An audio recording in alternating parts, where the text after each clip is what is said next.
Yo, what's going on, everybody? This is your boy CB coming at y'all with another movie review. So, as y'all know, we just got done with All Black, aka February, aka Black History Month.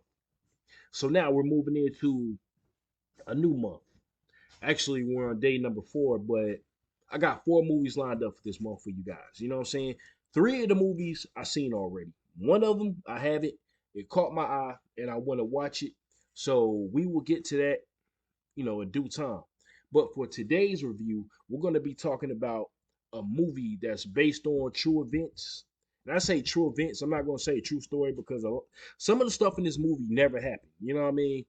But it's based on true events. You know what I mean? And it's been out long enough now to be considered a classic. And that movie, ladies and gentlemen, is Coach Carter. It came out in 2005. And when it first came out, I didn't get to see it in the theaters, but for some reason, I watched it in school.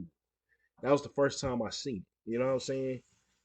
But this movie has a plethora of celebrities, and the list is it's a pretty good list. You know what I'm saying? Everybody did their thing in this movie. You know what I'm saying? The acting was it was pretty good. You know what I mean?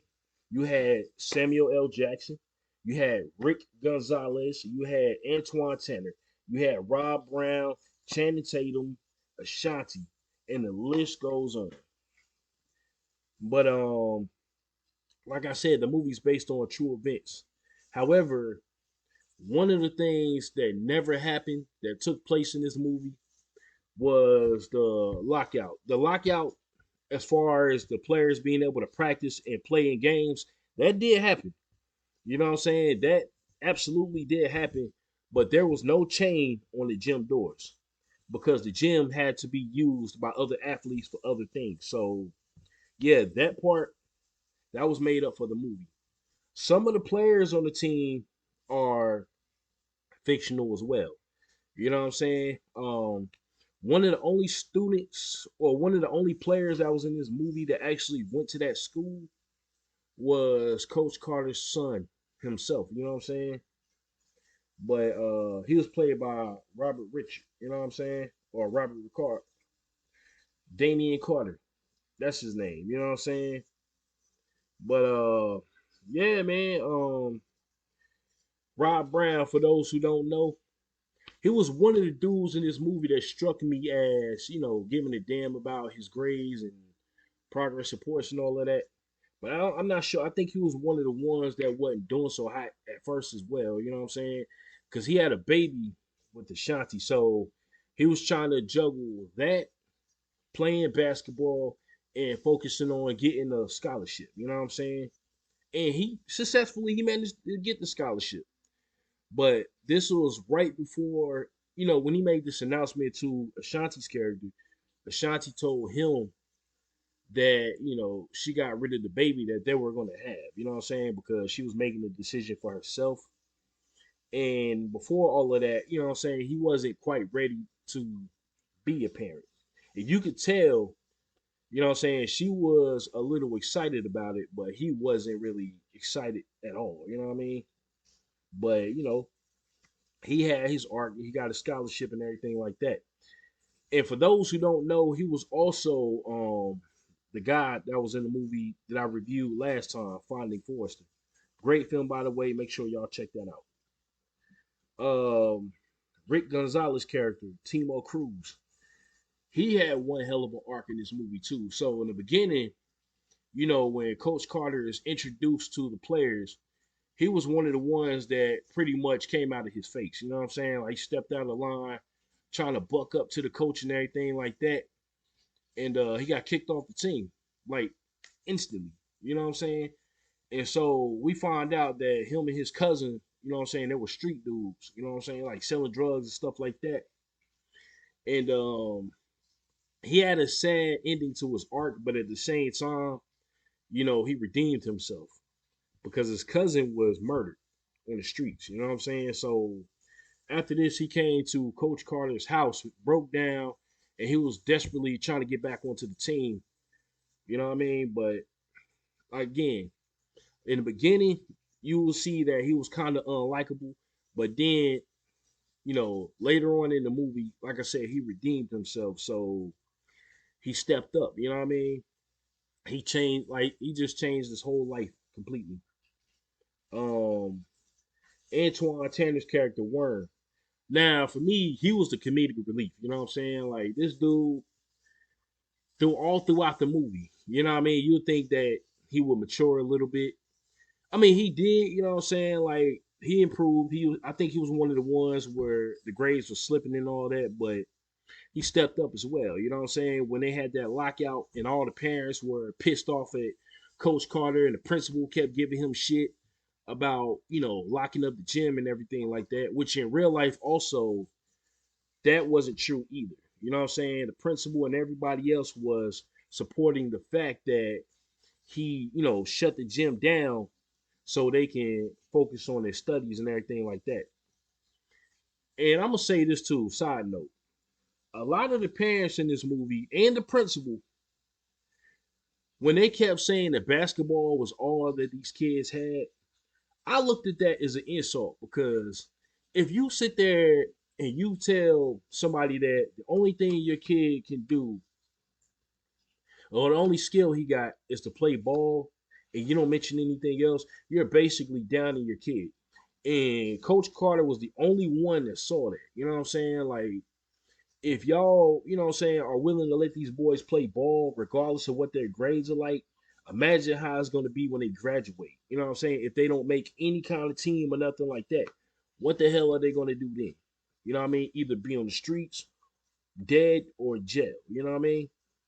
And he saw all of this. You know what I'm saying? So he was the only one at the time who I felt like, to be honest with you, who genuinely gave a damn about their grades. But yeah, back to Worm though. Worm again was the comedic relief, man. Like he was just making jokes all throughout the movie, and he was one of the ones that kept getting caught doing shit. You know what I'm saying? But yeah, again, he, you know what I'm saying, like he redeemed himself. Okay, so next you got Coach Carter's son, Damian Carter. You know what I mean? Now I felt like he was probably one, if not the best player on the team. You know what I mean? Because I felt like he was outplaying everybody. And at the end of the story, you also learned that he broke his dad's record from that for that school. You know what I'm saying? Which was amazing. Because at first, Coach Carter sent him off to a different school. You know what I'm saying? So he could play ball there because he felt like Richmond wasn't a good enough school for his son. But his son really wanted to play for him. So he took himself out of that school as a freshman and put himself back into Richmond. And that was a good move too because they needed him on that team. You know what I'm saying? He was like one of the best, like I said, one of the, if not the best player on the team. And then you got Junior Battle. The tall, you know what I'm saying? The tall dude. Dude was a beast on the court. You know what I'm saying? A beast. So for his arc in the beginning, you know what I mean? He was straight, you know what I'm saying? He kept quiet for the most part. But then when Coach Carter found out he was skipping classes and everything like that, he got suspended. He could still practice with the team, but he wasn't able to play in the games. And so he got pissed off and he quit the team. So later on, his mother confronted Coach Carter at his business, you know what I'm saying, about the situation. But she realized what he was trying to do for her son and everything like that. So they had a talk. She made her son go back to apologize to Coach Carter. And so Coach Carter put him back on the team, but he had to do like 1,000, I think it was like 1,000 push-ups and 1,000 suicides or something like that. Crazy stuff. But he was back on the team. And once again, he was also another one that redeemed himself. Hell, every character in the movie redeemed themselves. You know what I'm saying? So at the end, they all graduated and got scholarships and things like that. You know what I'm saying? Some of them went on to play ball. Some of them went on to do other things. So for me, I feel like this movie was very well made. You know what I mean? Like there were things that I caught in this movie that a lot of other people probably didn't. For an example, again, with the situation with the players and their parents and everything like that, just wanting them to play ball.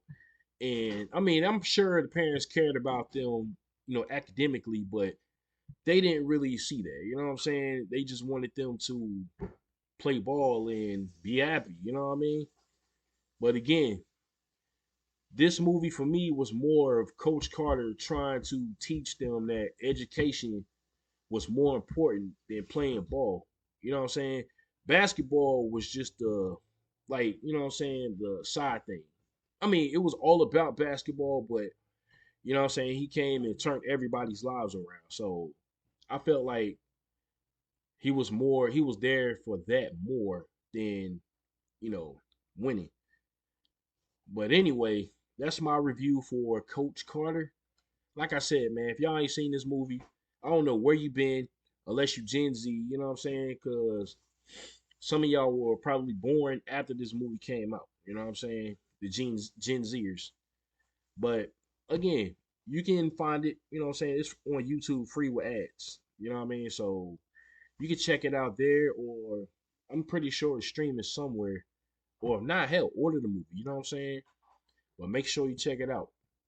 And I will give this movie a 9 out of 10. Very serious. The score in this movie, you know what I'm saying? Twister, it's a pretty dope song, yo. I know all of y'all heard that joint, but yeah, man, that's my review. And I appreciate y'all for listening to me. And we will be back here with another movie review next week. So stay tuned, and I will talk to y'all later. All right? Peace.